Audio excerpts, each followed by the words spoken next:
Je ne connais pas. Que Dieu vous bénisse tous. J'ai deux choses à faire avant de prêcher, si vous me le permettez. On prendra un petit peu de temps, ce qu'il faudra. Pas pour moi ou dire des mots de trop. Mais ce soir, Dieu va vous faire du bien. Amen. Il l'a déjà fait jusqu'à maintenant. Je connais sa puissance. Je sais ce qu'il est capable de faire. Je sais comment tu es venu ici. Et je sais comment tu vas repartir. Dieu va te faire du bien. La première des choses que je voudrais faire, c'est vous dire merci. Merci pour toutes les prières que vous avez faites pour moi. Amen. Vous savez, je vais dans différents endroits où Dieu me conduit. Et partout où je vais, je dis merci parce que je sais que les prières que vous avez faites, ils sont montées jusqu'à Dieu. Vous savez, après 13 jours de coma, j'étais mort artificiellement. J'étais mort. Ils allaient me débrancher, c'était juste la machine qui respirait pour moi. Et puis moi, j'étais parti. C'était dans un très beau endroit. Où j'étais, c'était merveilleux. Jess vous a dit tout à l'heure, c'est vrai. Mais ce qui est vrai, c'est pas seulement ce qu'on vit là. Ce qui est vrai, c'est tout ce qui se passe là-bas. Tout ça, c'est vrai. C'est grand. Plus grand que tout ce qu'on peut penser.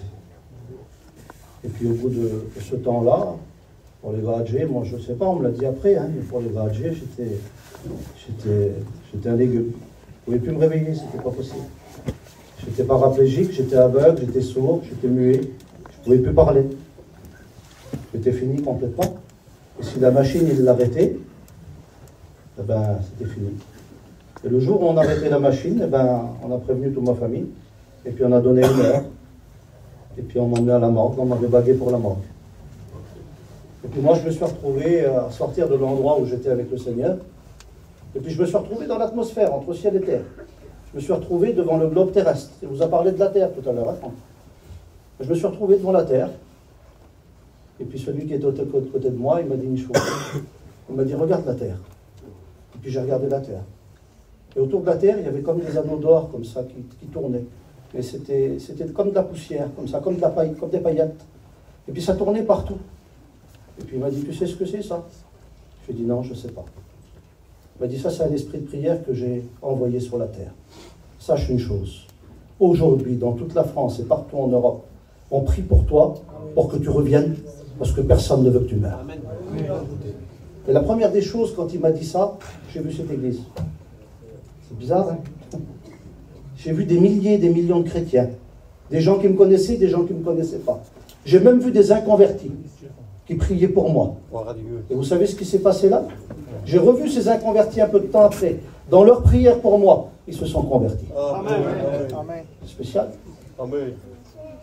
Il m'a dit, je te renvoie sur la terre, je fais de toi un miracle vivant, afin que tout le monde voie et que j'écoute encore les prières et que je suis capable de les exaucer. Je crois que Dieu a tout pouvoir ce soir. Oui, Seigneur. Je crois qu'il peut tout faire. Ce n'est pas des mots. De toute façon, le Saint-Esprit, ce n'est pas des mots. C'est lui qui convainc de toutes choses. Alors, merci à vous tous. Merci pour vos prières. Merci à mes frères qui sont là. Merci aux églises qui ont prié. Que Dieu vous bénisse. Amen. La deuxième chose que je veux faire, c'est, vous l'avez écouté comme moi ce soir. Vous avez écouté tous les témoignages. J'ai remarqué un point commun dans tous les témoignages. Je pense que vous l'avez vu aussi. Il était question beaucoup d'orgueil. Tous les hommes qui ont témoigné ont parlé de l'orgueil. L'orgueil d'une certaine façon, caractérielle ou d'une autre manière. L'orgueil, c'est quelque chose de difficile. Et puis quand ça nous tient, vous l'avez écouté, c'est très compliqué. Je sais que tu es là, tu es travaillé dans ton cœur. Je sais que Dieu va faire des bonnes choses, va créer des choses nouvelles parce qu'il est capable de le faire. Il transforme tout. Il peut aussi réparer. Parce qu'il y en a qui sont là et qui sont brisés. Vous l'avez écouté aussi ce mot-là. Que ce soit y faire quelque chose de nouveau. Que ce soit y réparer ce qui est brisé. Le Dieu qu'on connaît est capable de le faire. Alors je voudrais qu'on prie pour une chose. Je voudrais que tout le monde ferme ses yeux. Parce que des fois, on a besoin de la prière d'un serviteur de Dieu. On a besoin qu'il intercède auprès de Dieu. Je sais qu'on l'a déjà fait. Et ce soir, il faut que l'orgueil soit brisé. L'orgueil, c'est celui qui a de l'orgueil dans son cœur ou celle qui en a, parce que des fois, c'est une femme aussi. Hein. On peut avoir de l'orgueil. Hein. Des fois, on peut jeune et avoir de l'orgueil. Il n'y a pas d'âge pour avoir de l'orgueil. Mais l'orgueil, c'est quelque chose qui est à l'intérieur, qui vous ronge le cœur, qui vous ronge la tête, et qui vous fait du mal, et qui vous empêche de prendre ce que Dieu a à vous donner. Alors je crois ce soir, moi, que cette influence caractérielle ou autre, quelle qu'elle soit, le Seigneur est capable de la briser. Amen. On ferme tous nos yeux, vous le voulez? Amen. Pour la gloire. Je vais demander à un serviteur de Dieu qu'il puisse le faire. Demande à Ray, hein, on ne fait pas d'équipe. Seigneur, nous voulons te bénir, Seigneur. Allez, au nom de Jésus. Parce que nous savons que c'est toi qui bénis. Oui, comme on dit les frères, la bénédiction, c'est toi. Père, tu es celui qui dirige tout, qui conduit tout. Et nous savons que déjà, cette réunion était entre tes mains. Tu l'as préparée d'avance, Seigneur. Seigneur, tu as préparé ton serviteur. Et nous voulons te demander maintenant pour ta gloire, de te servir de TJ pour nous, Seigneur. Pour les âmes qui sont là, qui vont écouter ta parole. Que le Saint-Esprit, Seigneur, ouvre les cœurs. Et que ta parole, Seigneur, puisse révéler les besoins à ton serviteur. Et qu'à ton nom en soit toute la gloire, Jésus. Amen. Amen. On dit Amen? Amen. Dieu soit béni. Hein, je suis sûr et certain, la parole de Dieu va nous aider à stimuler notre motivation et puis à aller un petit peu plus loin, parce que la parole de Dieu est vivante, je crois. Mais je sais que ce soir, même s'il y a cette influence, Dieu va la briser. Amen. Amen. Je vous lis un verset, vous voulez? Psaume 147, versets 2 et 3. L'Éternel rebâtit Jérusalem. Il guérit ceux qui ont le cœur brisé et il pense leurs blessures. Amen. Amen. Je n'ai pas de verset plus grand. Et qui peut réparer un cœur? Qui peut le changer? Qui peut le transformer? Le cœur est un grand sujet dans la parole de Dieu. Si on voudrait détailler, on pourrait parler du cœur de différentes façons. Il y a plus de 900 versets qui parlent du cœur. Je sais une chose, le cœur est des fois tortueux, difficile, compliqué.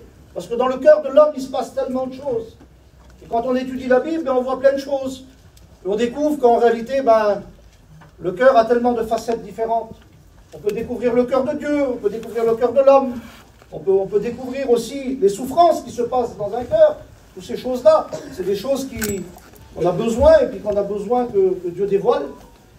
Alors, j'ai quelques pensées simplement.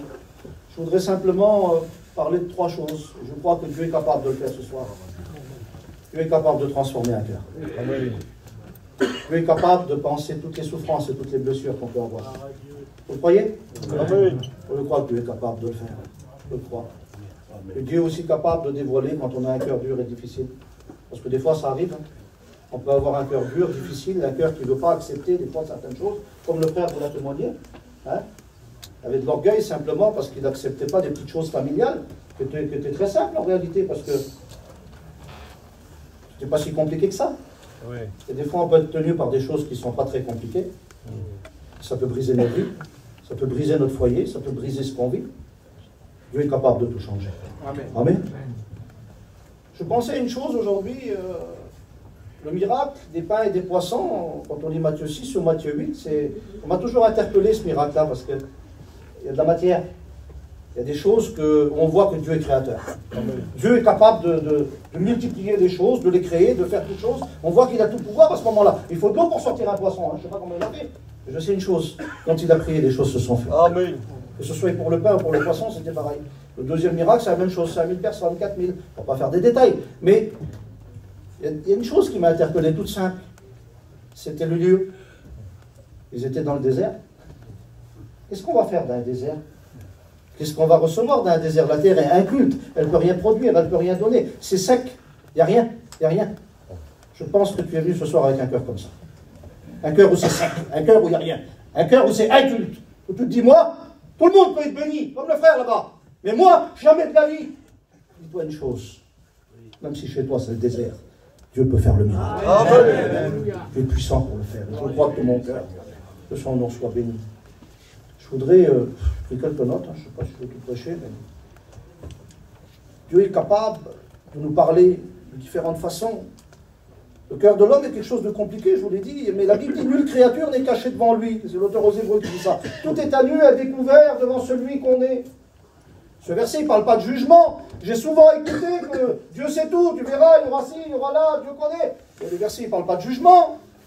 Le verset là, il parle d'omniscience. C'est-à-dire que Dieu connaît tout, Dieu sait tout.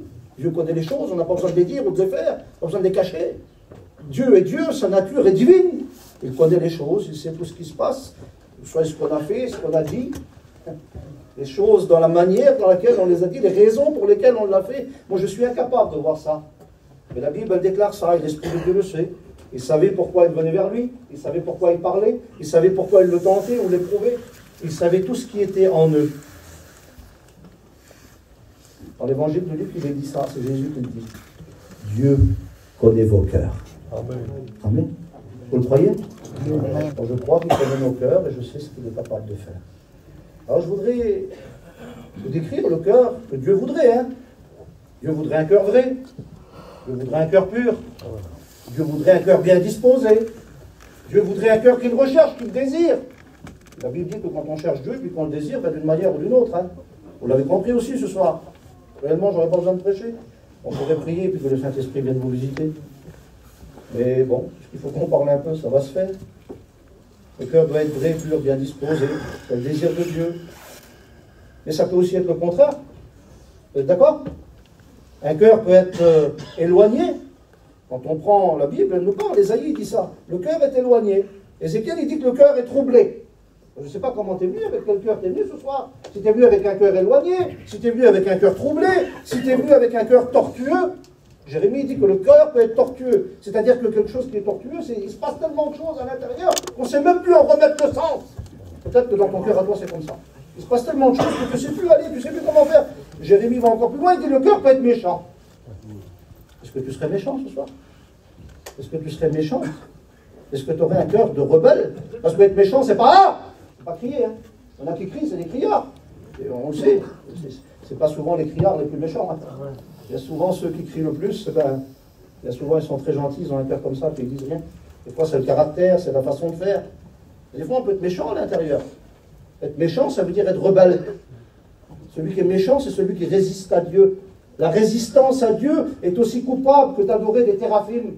Adorer des faux dieux. Ah, ils n'étaient pas grands, les téraphimes. Hein. C'était des petits dieux de bois ou de pierre. C'était des dieux qui n'étaient pas grands, mais on se prosternait devant eux. Des fois, on a des choses dans nos vies qui ne sont pas très grandes. Mais on se prosterne devant ça. On se prosterne. On laisse faire.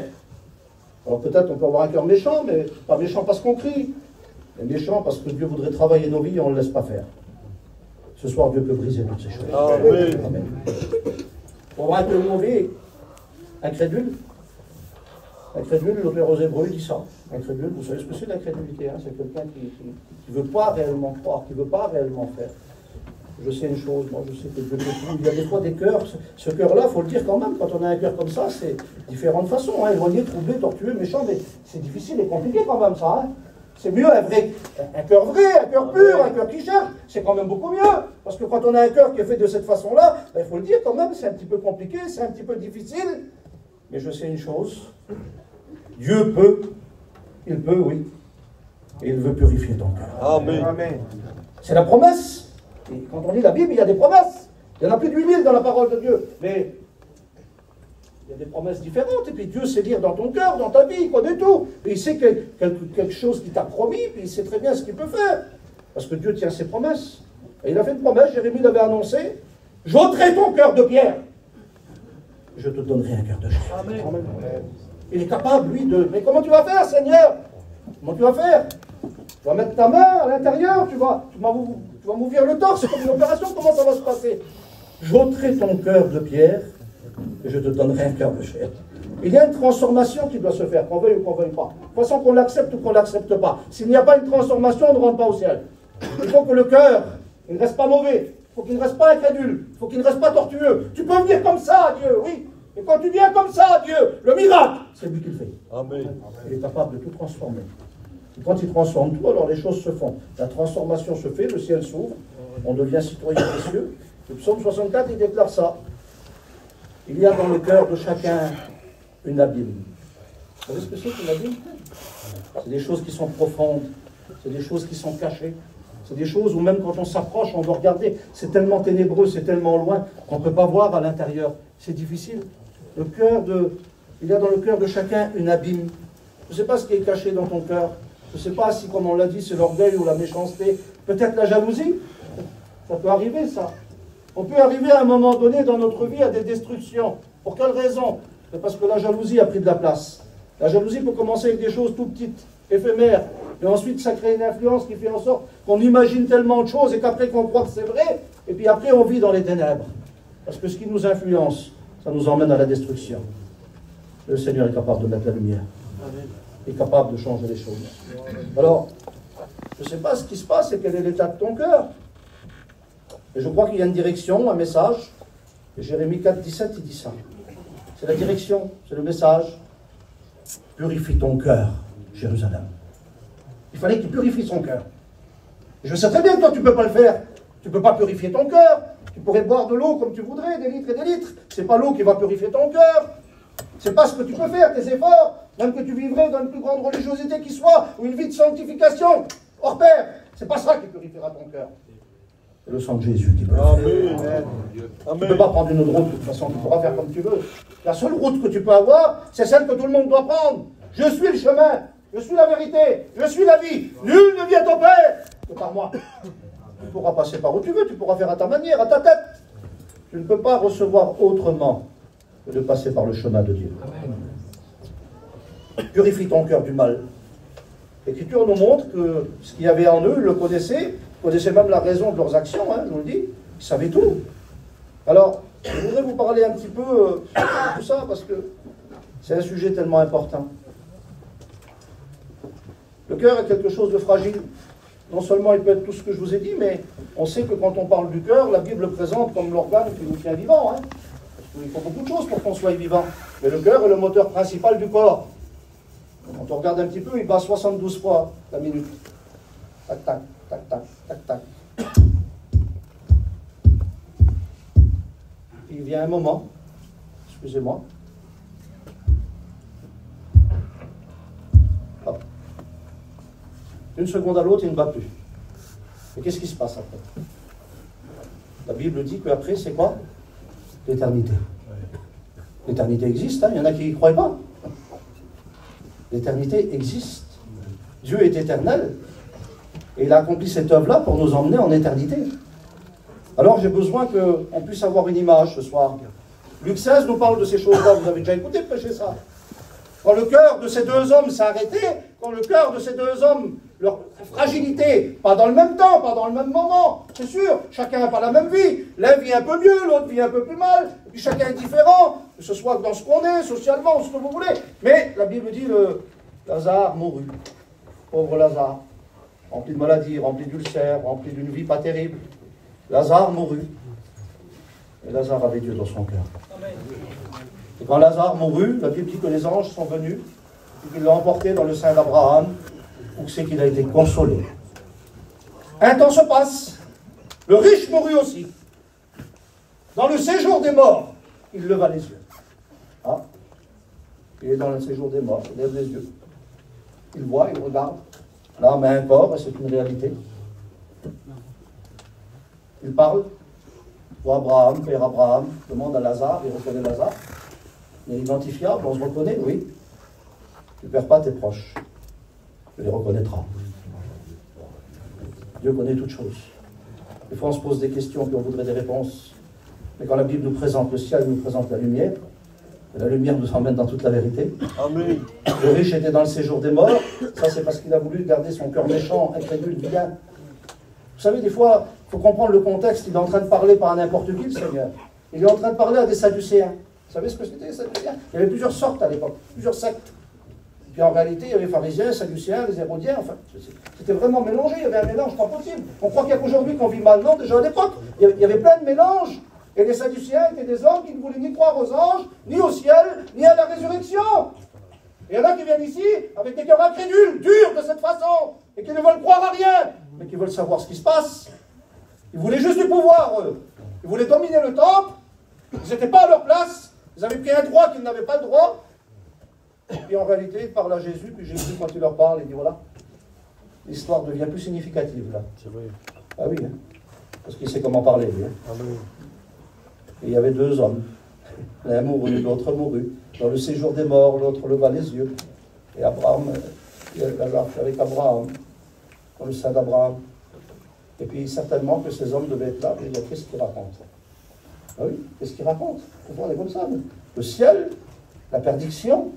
Oui, mais cette histoire se passe. Il lève les yeux, il le voit, donc il voit. On voit qu'il parle, on voit qu'il entend, on voit qu'il reconnaît, ils sont identifiables. On voit qu'il y a un endroit qui les sépare. Et puis on voit qu'Abraham est en train de lui dire qu'il ne peut pas franchir le pas et puis venir de l'autre côté. Il se rappelle dans sa conscience de ses frères qui sont sur la terre, parce que la conscience est là, on se rappelle des choses. Et puis il voudrait bien qu'ils ne viennent pas où c'est qu'il est. Il fait même une prière, mais c'est trop tard. C'est terminé. Là-bas, plus rien ne change. Oui. Si tu veux que ça change, c'est ce soir. Amen. Alléluia. Ici, tout peut changer. Amen. Dieu est capable de le faire. Amen. Il peut y avoir un miracle, je le crois. Là-bas, c'était terminé, le miracle n'était plus possible. Mais je sais une chose, ce soir, ici, dans ce lieu, le miracle est possible. Oui, Seigneur. Dieu est capable de le faire. Amen. Que Dieu soit béni. Le cœur de l'homme est fragile. Et le cœur de Dieu, quand on le regarde, c'est le cœur d'un père. C'est un cœur d'amour. C'est un cœur rempli de pardon. C'est un cœur rempli de réconciliation, de bonté, de patience. Y en aurait-il ici ce soir qui aurait des cœurs tellement orgueilleux qui ne voudraient pas de réconciliation? Ça serait possible, ça? Parce que si dans le cœur il se passe beaucoup de choses et que dans le cœur c'est un abîme, Dieu est capable de prendre sa main parce que c'est pas une main de chair, lui. Il est capable de prendre sa main et de la plonger dans ton cœur au plus profond et puis de te dire ce soir, regarde ce que je ressens. Comment ça se fait que tu n'es pas encore réconcilié? Comment ça se fait que tu restes sur ta colère? Comment ça se fait que tu ne veux pas obéir à Dieu? La seule chose que tu as à faire, c'est Seigneur, je te demande pardon. Amen. Il y en a qui le font. Hein. Il y en a qui le font. Mais après, ils ne demandent pas pardon aux autres. Ils demandent pardon à Dieu, règlent leur affaire avec Dieu, mais ils ne règlent pas les affaires qu'ils ont avec les autres. Ne sois pas orgueilleux ce soir, je te le dis. Si tu as demandé pardon à Dieu, va régler ton affaire avec qui tu dois. Amen. Ton cœur va être purifié du mal. Ne laisse pas ces choses-là enfuies. Vous savez, des fois, ça fait longtemps. Et puis c'est tellement profond, Seigneur, c'est tellement loin. Je ne veux même pas y penser. Toi, tu n'y penses pas. Mais Dieu y pense. Tu ne peux pas rester comme ça. Ce soir, Dieu va purifier ton cœur du mal. Amen. Tu connais tout, hein? Je ne sais pas. Le cœur du Père est un cœur d'amour, de pardon, de réconciliation. Ensuite, ben voilà, l'éternité. C'est marqué ça, l'âme, elle est existante, elle est corporelle, elle est identifiable. On en a parlé. Tu te poses des questions? Oui, l'éternité existe. Oui, il y a deux endroits où la passer. Oui, l'âme a un corps, une réalité. Notre corps est là, c'est un corps de chair. Un jour, il est poussé, il y en a qui se posent des questions. Mais on est quoi? On est des esprits, on est quoi? On voit que l'âme a un corps. Puis je peux vous dire que c'est la vérité. L'âme a un corps. Elle n'est pas vue comme je vous vois. Et je sentais bien que j'avais des mains, je sentais bien que j'avais des pieds, je sentais bien que j'étais comme j'étais. Je sentais tout, j'avais toute ma conscience. Ce qui est écrit là, je l'ai vécu. C'est une réalité. L'âme a un corps. Il y a deux endroits où passer l'éternité. L'âme a une conscience. Et puis on se reconnaît. Vous savez, il y aurait beaucoup de choses à dire. Je ne voudrais pas aller trop loin, je voudrais rester simple ce soir. Qu'est-ce que tu voudrais, toi? Est-ce que tu voudrais que ton cœur devienne un cœur transformé? Je te pose la question, je t'interpelle. Est-ce que tu voudrais que ton cœur soit un cœur transformé ou que ton cœur reste un cœur mauvais, tortueux, méchant, incrédule? Tu voudrais ça? C'est bizarre, moi j'ai trouvé dans la Bible même un serviteur de Dieu qui était comme ça. Bizarre. La Bible me parle de Jonas. Son nom, ça veut dire colombe. Le colombe, c'est le Saint-Esprit, hein, c'est le symbole du Saint-Esprit. On ne va pas rentrer dans les détails, mais ça veut dire qu'une colombe, c'est quelque chose qui n'a pas de fiel, c'est purifié. Donc, quand on a été purifié, on est purifié. Ça veut dire que dans notre cœur, on ne nourrit pas certaines choses et on ne garde pas certaines choses à l'intérieur. Puisque ce qui est impur ne correspond pas à la colombe, ça ne rentre pas à l'intérieur. Alors, Jonas, compliqué. C'est un homme qui vit des choses difficiles. C'est un homme qui vit une désobéissance parce que à la direction de Dieu, il ne veut pas écouter. Des fois, ça arrive, hein. On désobéit aux directions du Seigneur. Et parce qu'on désobéit aux directions du Seigneur, ben, il y a une descente qui se fait dans sa vie. Et puis tout doucement, il se retrouve à des endroits qu'il ne doit pas être. Et puis il va finir au fond de la mer. Vous connaissez l'histoire. Mais au fond de la mer, le cœur de Dieu est là. Au fond de la mer, quand il n'arrive pas à parler, quand la bouche est remplie d'eau. Parce que je ne sais pas si vous avez déjà essayé de prier sous l'eau. Vous avez déjà essayé, vous? Difficile de prier sous l'eau. Hein. Je ne sais pas comment il a fait. Mais je sais une chose, c'est que sa prière est montée jusqu'à Dieu. Amen. Son cœur était vrai à ce moment-là. La prière est montée jusqu'à Dieu. Et Dieu a envoyé un poisson. Le poisson est venu, il a pris Puis il l'a ramené sur le rivage, parce que Dieu est un Dieu d'amour, de pardon. Et puis Dieu lui a demandé de recommencer. Seigneur, on voit après un petit peu plus loin qu'il y a une prière qui sort. Il y a une prière qui sort de son cœur. Il est au Dieu de toute son âme. Et quand j'étais au roseau, quand j'étais dans les abîmes, quand j'étais au fin fond de la mer, j'ai ouvert ma bouche, j'ai crié à toi. Et tu m'as répondu. Seigneur, écoutez, il lui a redonné la vie. Et puis il le ramène au départ, parce que il faut recommencer quand même au départ. Voilà, retourne là-bas, va à Ninive. Il va à Ninive, il emmène un message. Il obéit à Dieu, oui, et d'une certaine façon. Quand il arrive à Ninive, encore 40 jours, Ninive est détruite. Un message un peu solennel, un peu compliqué. Alors c'est vrai que c'est peut-être pas le message qu'il faut, mais peut-être certaines choses nous troublent et puis on n'aime pas trop. Et même si c'est pas le message qu'il faut, tout Ninive se repent. Un des plus grands réveils de tous les temps.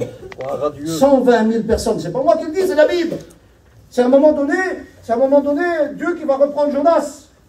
Parce que Jonas est en colère, la ville se convertit, lui ses sentiments sont pas bons. Réellement deux choses. Il a un cœur dur et il a un cœur égoïste. Seigneur, mais c'est rien ça devant toi. Comment ça, c'est rien? Tu peux garder devant toi un cœur dur, un cœur égoïste qui pense qu'à toi, alors que Dieu des fois te fait passer des choses et au travers de ces choses-là, il nous enseigne lui-même. Mais comment tu fais pour rester comme ça?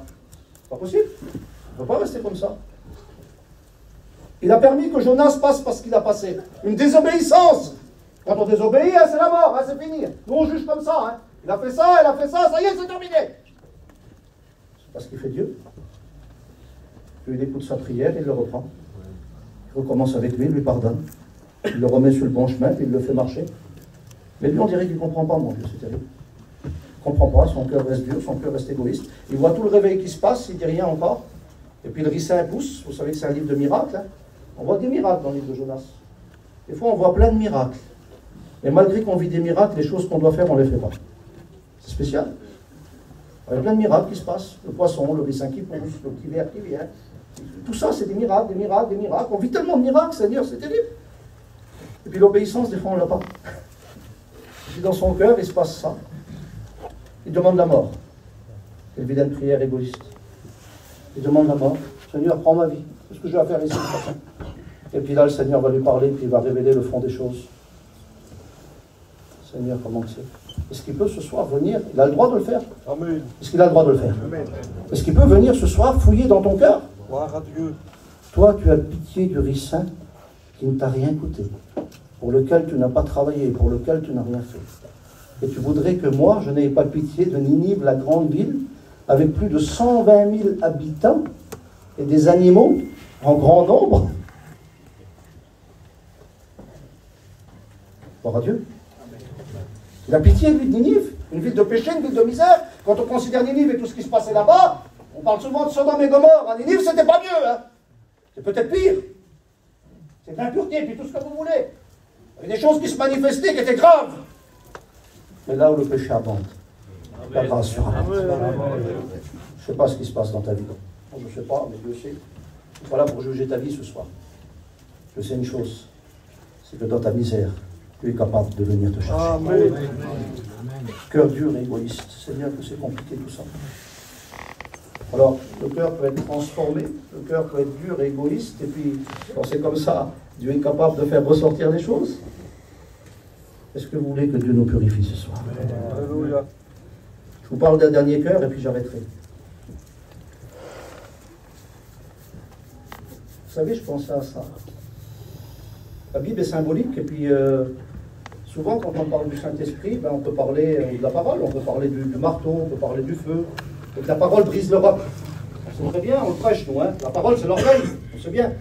Mais la parole de Dieu est capable de venir ce soir, et dans l'action du Saint-Esprit, prendre ce marteau et briser ton orgueil. Il est capable de le faire. Le feu peut venir à l'intérieur et consumer tout ce qui n'est pas bon. Parce qu'en général, le feu, il consume les impuretés. Donc il y a des choses qui sont impures à l'intérieur. Il est capable de les consumer, il les enlève. Et puis je réfléchissais, mais quand on est blessé, quand on a mal, ça se passe comment? Et puis le Seigneur m'a fait penser au bon Samaritain. Il m'a dit déjà, quand le Samaritain est passé, qu'il a vu l'homme par terre, il l'a vu à demi-mort. Il n'est pas venu avec un marteau, il n'avait pas besoin d'un marteau. Il n'est pas venu avec du feu, il n'avait pas besoin du feu. Il est venu avec de l'huile. Amen. Il a bandé ses plaies. C'est l'huile qui bande les plaies. Tu as des souffrances ce soir. Je sais qu'après on va prier. Et si tu le crois véritablement, tu verras qu'il va venir bander tes plaies. Il va venir enlever ta souffrance. Il est capable de le faire. Siméon avait prophétisé. Vous connaissez la prophétie de Siméon, hein? Vous savez que c'est un vieux homme qui lui avait fait une promesse. Tu ne crois plus aux promesses de Dieu? Ben oui, mais Seigneur, il y a 5 ans, il y a 10 ans, il y a 15 ans. Seigneur, il y a 22 ans. 22 ans. C'est possible. Seigneur, il y a 22 ans, tu ne m'as pas exaucé. Tu ne crois plus aux promesses de Dieu. Tu crois que Dieu t'a oublié? Siméon était vieux, avancé en âge, mais le Saint-Esprit lui avait révélé quelque chose. Il ne mourrait pas avant d'avoir vu le salut de Dieu. Quel que soit le temps qui passe, Dieu n'oublie pas ses promesses. Ce qu'il dit, il le fait. Dieu vient, et puis il vient des fois au moment où on ne s'y attend pas. Vous savez, c'est souvent quand on touche le fond. Souvent quand on touche le fond, quand notre caractère n'accepte plus, quand les choses ne vont plus comme on voudrait, c'est bien souvent à ce moment-là que Dieu nous montre qu'il ne nous a pas oubliés. Et Dieu est capable de le faire ce soir. Siméon avait prophétisé, une épée te transpercera le cœur. Il avait élevé Jésus, puis il avait reconnu que cet homme, ce bébé qui était dans les mains, c'était le salut pour toutes les nations et même pour la nation d'Israël. Il avait reconnu que c'était lui. Et puis la promesse pour lui s'était accomplie à ce moment-là. Mais une prophétie sort de sa bouche. Il dit, toi, une épée te transpercera le cœur. J'ai eu beau chercher comme je voulais, j'ai jamais trouvé Marie finir avec un cœur transpercé. J'ai jamais vu une épée transpercer son cœur. On ne sait même pas comment elle est morte réellement. La Bible ne le dit pas. Je réfléchissais aujourd'hui, puis on parle souvent des disciples, on parle souvent des apôtres. Et Marie a toujours été là. C'est sa mère. Et puis on peut réfléchir, il y a des mères ici. Quand une mère voit un fils souffrir, c'est compliqué. Quand tu vois ton fils qui se drogue, c'est compliqué. Quand tu vois ton fils qui se divorce constamment, c'est compliqué. Quand tu vois que tes enfants ne vont pas comme il faut, et que tu ne sais pas comment faire, et que tu n'as pas moyen de faire, malgré que tu as un cœur comme ça, c'est compliqué. Et quand on le met dans les mains de Dieu, tout peut changer. Tout peut changer. Elle ne l'a jamais abandonné, c'était son fils. Au respect, je le vois, elle l'a mis au monde, elle l'a soigné, elle l'a élevé, elle a cru en lui, elle a cru en ses paroles. Peut-être qu'elle s'est posé des questions, c'est vrai, parce que des fois on se pose des questions. Et puis même elle, qu'elle a vécu le miracle, parce que l'ange est venu l'annoncer, elle sait très bien, lui, comment il est né. Elle sait ce qui s'est passé, elle sait que le Saint-Esprit est venu la couvrir, puis elle sait le miracle qui s'est fait. Des fois, on sait tellement de choses, et puis à bout d'un moment, quand on ne croit plus aux promesses, on se pose des questions. Et quand on se pose des questions, il peut y avoir des faux raisonnements, il peut y avoir plein de choses. On a vu qu'elle aussi, elle s'est posé des questions. Et à un moment même, elle a eu des faux raisonnements avec ses autres garçons, avec ses autres fils. À un moment donné, ils sont même venus vers Jésus pour essayer de lui parler, de l'arrêter. C'était compliqué. Des fois, on peut rentrer dans ces choses-là. Ça y est, c'est fini, je ne vais plus, c'est terminé. De toute façon, le Seigneur, il connaît tout. De toute façon, il ne m'a pas répondu, il ne me répondra pas. Et puis, pourquoi aller plus loin? Tu es venu comme ça ce soir. Je n'irai pas plus loin. Ce soir, ça va être un miracle pour toi. Amen. Tu es capable de le faire. Elle a cru en lui, elle a cru en ses paroles, elle était là jusqu'au bout. C'est terrible une mère qui souffre. Moi, j'ai vu souvent de fois que ma femme avait plus d'amour, de compassion que moi. Pourquoi un homme c'est comme ça, je ne sais pas. Moi, j'ai vu souvent vis-à-vis de mes petits, des fois je suis beaucoup plus dur, beaucoup plus compliqué. Et elle, des fois, elle fait des choses, elle dit des choses, et puis je l'ai vu dans d'autres femmes aussi. L'amour d'une mère, c'est quelque chose de particulier. Ouais. Dieu le présente, il dit comment je voudrais vous assembler comme une poule, rassemble c'est tout ça. C'est ce que Dieu veut faire ce soir. Je voudrais le faire, Seigneur. Alors, une mère a cet amour-là, elle avait cet amour-là. Et puis je réfléchissais, puis je dis, Seigneur, c'est terrible. Je demande pardon si c'est arrivé à certaines personnes, mais peut-être que Dieu veut te parler ce soir. C'est terrible de passer par cette tragédie-là. De voir un enfant souffrir, de passer par des choses compliquées, de passer par la maladie, et puis des fois même d'aller jusqu'à la mort. De voir des enfants, et puis d'être là, d'être impuissant, de rien pouvoir faire. Marie était comme ça. Certainement qu'elle s'est réjouie de la résurrection. Le tombeau était roulé. Le 3e jour, il est ressuscité. Puis Marie, certainement, quand on lui a dit « Marie, Jésus est ressuscité !» Certainement que son cœur a pu se réjouir. Son cœur a dû battre. Elle l'a vu pendant 40 jours. Et puis elle a vu encore des choses qui se passaient. Il apparaissait, il disparaissait, mais il était là. La résurrection était là. Puis peut-être dans ton cœur, tu crois en la résurrection. T'en as l'espérance. Mais la douleur, elle est là. Même si tu crois à la résurrection, si la douleur reste là, tu ne peux pas vivre. Il faut que Dieu vienne retirer la souffrance. Alors elle s'est réjouie de la résurrection. Certainement que la Pentecôte l'a consolée, parce que quand la Pentecôte était là, le Saint-Esprit est venu. Hein. Vous ne serez pas seuls, je ne vous laisserai pas orphelins. Je vous enverrai le Consolateur, le Saint-Esprit de Dieu. Amen. Il viendra en vous, il sera avec vous. Et il vous révélera toutes choses. Le Saint-Esprit avec nous, c'est des actions de puissance, mes frères. Avec Dieu, nous ferons des exploits. Le Saint-Esprit en nous, c'est la révélation. On ne connaît rien. Mais quand le Saint-Esprit vient et qu'il nous remplit, Amen. Il nous partage tout ce qui est de Dieu. Amen. On comprend les choses parce que Dieu nous les révèle. La parole devient plus claire. Les choses deviennent plus claires. Au départ, on marche en tâtonnant. Et puis quand le Saint-Esprit vient, tout prend forme. Il nous fait tout découvrir. Ça devient glorieux. Alors, la Pentecôte l'a consolé, je le crois. Mais je reviens un peu en arrière. Seigneur, le prétoire. Il faut y aller. Hein? Le prétoire. De douleur, Seigneur. Voir son fils attaché, battu, meurtri. Prétoire, le chemin de croix. Toujours flagellé. Couronne d'épines. Portant sa croix. L'humilité, les crachats. La crucifixion, les clous, les mains, les pieds. L'exposition devant tout le monde, l'ignominie. L'agonie de la croix. Elle était toujours là, elle. Elle a passé toutes ces choses-là. J'ai compris. L'épée lui a transpercé le cœur.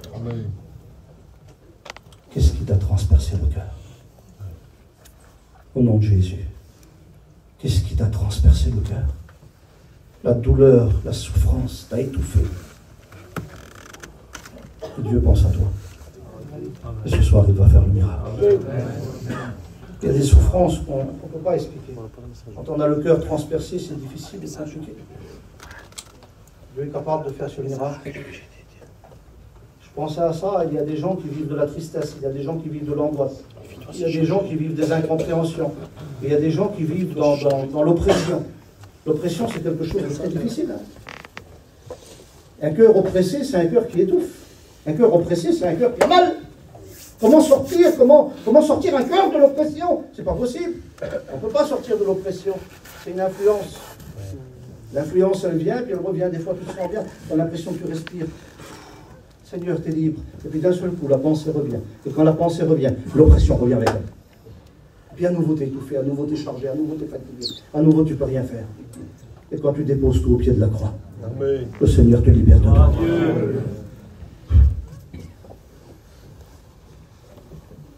Seigneur, vous voulez qu'on ferme nos yeux? Fermez vos yeux. Gloire et louange à Dieu. Oh, que Dieu soit béni. Amen, Seigneur. Seigneur, je veux louer ton nom, je veux bénir ton nom, je veux te glorifier.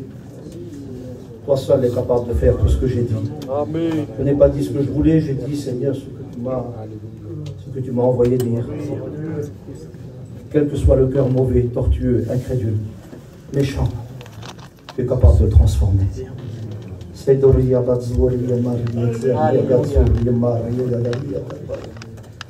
Seigneur, ce que tu as fait pour tous mes frères qui ont témoigné, tu peux le faire pour celui qui veut être transformé ce soir. Dans le nom de Jésus, ton Fils, je te demande, Seigneur, de transformer les cœurs. Amen. Le miracle, Seigneur Dieu, la nouvelle alliance, c'est toi qui l'as fait. Tu cherches Dieu, mais tu te demandes comment. Faudrait que tout le monde reste les yeux fermés. Oui, Seigneur. Tu cherches Dieu, mais tu te demandes comment. Comment je vais faire? Comment ça va se passer? Je voudrais, mais comment? Fais confiance à Dieu ce soir. Lève ta main, je vais prier pour toi. Et Dieu va transformer ton cœur. Le Seigneur te voit. Amen. Amen. Le Seigneur te voit. Alléluia. Le Seigneur te voit. Gloire à Dieu. Merci Seigneur. Lève ta main, je vais prier pour toi. Merci Seigneur. Ce soir, Dieu va faire le miracle. Merci parce que tu bénis. Ton cœur, oui, le Seigneur te voit. Oui, Jésus, à Dieu la gloire. Alléluia. À toi la gloire. Béni, Seigneur. Seigneur, je te loue de tout mon cœur. À toi la gloire. J'ai parlé de grâce, j'ai parlé de paix, j'ai parlé de transformation, j'ai parlé de ce que tu étais capable de faire, que nul homme ne peut faire sinon toi. Alléluia. Père, tu as vu qu'ils ont cru à ta parole. Tu as vu, Seigneur Dieu, qu'ils ont écouté, qu'ils ont compris et qu'ils se sont affichés. Je te demande maintenant que le miracle ait lieu. Que la nouvelle naissance se fasse. Que l'action du Saint-Esprit maintenant vienne habiter leur cœur. Saint-Esprit, viens les habiter. Prends toute la place en eux, au nom de Jésus. Oh Père, remplis-les, remplis-les, remplis-les, remplis-les, remplis-les. Qu'à partir de maintenant, ils deviennent de nouvelles créatures. Au nom de Jésus-Christ, ton Fils, je te remercie pour ce miracle. Continue ton œuvre. Amen. Seigneur, Seigneur, sois béni. Tu veux choisir ce soir de te mettre en règle avec Dieu? Je ne t'ai pas parlé, moi, c'est Dieu qui est venu te parler. Il n'y a pas de prétention, j'ai de la foi. Je crois dans la parole comme mes frères le croient. J'ai un ministère, je le pratique. Je fais ce que Dieu me dit dans mon cœur. Ton cœur ce soir, c'est un abîme. Mais oublie pas une chose, c'est que la main de Dieu ce soir, au travers de la parole, elle est venue rentrer dans cet abîme. Et elle est venue ressortir des choses. Fermez vos yeux, s'il vous plaît. Un saint respect. Je veux simplement que Dieu fasse ce qu'il a à faire. Lui veut le faire. Est-ce que toi, tu le veux? Est-ce que tu veux te mettre en règle avec Dieu? Est-ce que tu veux te mettre en règle avec Dieu? Est-ce que tu veux, tu dis Seigneur, c'est vrai que ça fait longtemps que j'ai de la colère. C'est vrai que ça fait longtemps que j'aurais dû me réconcilier. Et je ne l'ai pas fait. Mais Seigneur, ce soir, avec la force que tu vas me donner, si ma vie est un désert, et que tu as multiplié les pains et les poissons, et que ce soir tu m'as dit que j'étais sec et je ne pouvais rien recevoir, mais que le miracle peut se faire, Seigneur, je veux qu'il se fasse maintenant. Aide-moi à accomplir ce que je dois. J'ai pardonné dans ma tête, mais pas dans mon cœur. Je n'ai pas été trouver les gens, je n'ai pas fait ce qu'il fallait. À partir de maintenant, Seigneur, tu l'as fait ressortir. Éternel, je veux le faire maintenant. Tu lèves ta main, je vais prier pour toi. Oui, le Seigneur te voit. Amen. Amen. Amen. Le Seigneur te voit aussi. Amen. Gloire à Dieu. Amen. Amen. Amen. Encore une personne? Une personne. Merci. Le Seigneur te voit. Amen. Gloire à Éternel, je Dieu. loue ton nom, je bénis ton nom. Ton nom soit Père, béni. tu leur donnes maintenant la force de le faire au nom de Jésus. Oui, Tu as Seigneur. vu, Seigneur Dieu, ce que toi tu as ressorti. Tu ne l'as pas fait, Seigneur, pour juger quoi que ce soit, mais tu l'as fait parce que tu le connaissais. Alléluia. Père, je te demande maintenant de leur donner la force. Que, Seigneur, ce qui est difficile pour eux devienne tout simple. Que, Seigneur, les circonstances même se fassent. Que ce soit tout simple. Au nom de Jésus, je veux lier la peur. Je veux lier le stress, l'angoisse. Seigneur, les choses que l'ennemi pourrait influencer pour faire croire le contraire. Que tout soit lié maintenant au nom de Jésus. Que tout se fasse dans la paix et dans la miséricorde de Dieu. Tu traces un chemin et tu les bénis maintenant. Merci Seigneur. Amen.